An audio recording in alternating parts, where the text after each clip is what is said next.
Thank you so much for coming again to my channel. If you're seeing me for the first time, hey, my name is Fola. If you're a returning subscriber, welcome as well. Thank you so much for stopping by. Thank you for watching my video. Okay, so guys, today I'm going to be doing the review and reaction to the concluding part of the movie I Calling from the stables of Mount Zion Film Production Nigeria. Productions Nigeria.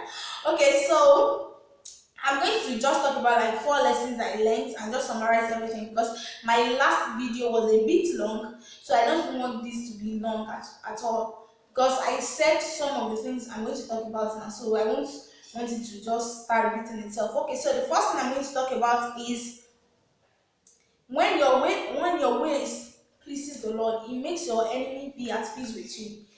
It makes people that naturally they're not just all right, for the lack of better words. They're not just fine. Their head will just be correct when they are with you. They will see the light of God in you. I'm still coming back to the light of God. They will see a whole lot of things, reflection of Christ in you, that they will just behave all right. And that's the case of John's boss that gave him a car, because according to his father, according to John's father, he said that man is very stingy. So to get him to give him a car, that means it's really the work of the Holy Spirit. It's really the work of God. So the next thing I'm going to talk about is impatience. Okay, so before I talk about that, guys, when I watched that scene where Samson called John's mom to tell him, oh, he was admitted at the hospital, I was like, wait. Hope is not that his wife is going to come in form of a doctor to treat him or something. And yes, that was what happened, right? Okay, so, and why I wanted to talk about impatience is that John has been patient, like the part 1, the part 2, through the John, even when he didn't even know what God was doing with his life. It was not clear of the purpose of God for his life. It was not clear where he was going to. He just knew God was leading him. He was so patient with God. And I'm like, why is it the case of getting married? That is, he has been patient. When they asked him, say, oh, the Lord will bring her in his own time. But when he met her, he was not acting so impatient. I'm like, brother, calm down. Just when what's the name of the lady now? Toluwanimi, Dr. Toluwanimi, when he called him that he wanted to see him in his office, and he was still trying to explain things to him, and he was standing up, he was planting, he was doing that. I'm like, brother, calm down now. The woman has not even finished all she has to say, and you are standing up, you are going down. I don't know. Like devil is a cunning man. Like if it had not been the grace of God, if the woman was not wise, like he would have just lost. He was so impatient when he was calling Samson to and said that, oh, it's over a month. I'm like, brother, any luck? Over a month, and you are complaining. Now I'm not honestly not in support of, oh, if you are going to give a brother a yes, give him a yes on time or no on time. But I'm not saying that you have to prolong your response to a proposal or reply to a proposal. I'm just saying that he should and be able to give him time, so that the impatient, the spirit that is just behind that is just like, oh, move forward, don't do this, don't do that. Like, just be patient, like, be patient. Anyways, the next point I want to talk about is the life of Christ. According to John's boss, when he was trying to tell him that, oh, he's leaving the company, he has to go and take over his father's company and all of that, the conversation they were having about the life of Christ was really a deep one.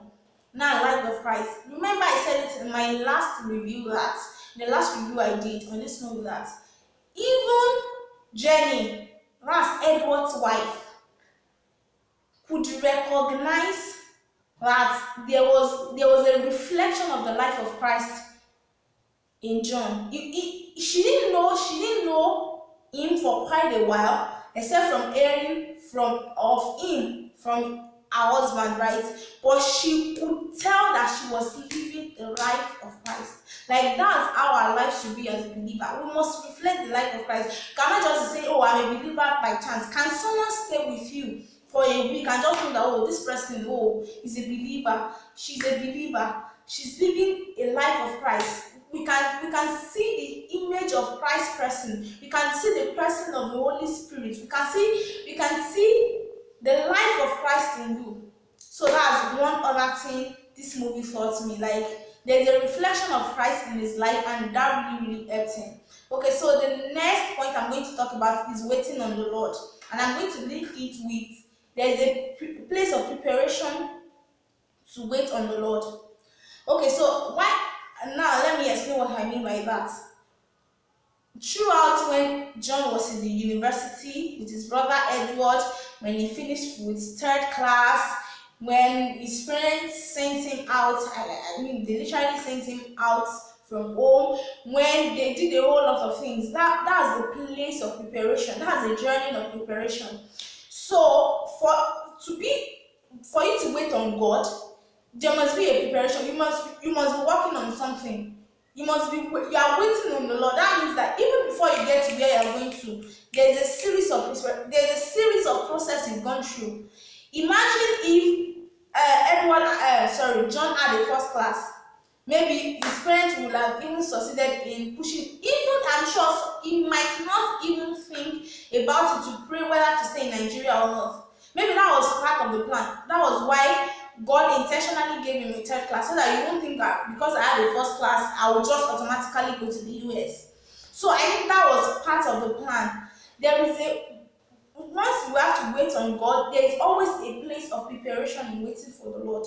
And that's why we have to know our purpose, to know what we are called to do, so that we know that, oh, I'm called to serve the Lord in this place, I'm called to serve the Lord in this ministry, I'm called to do this and that, so that we won't just be flying all around.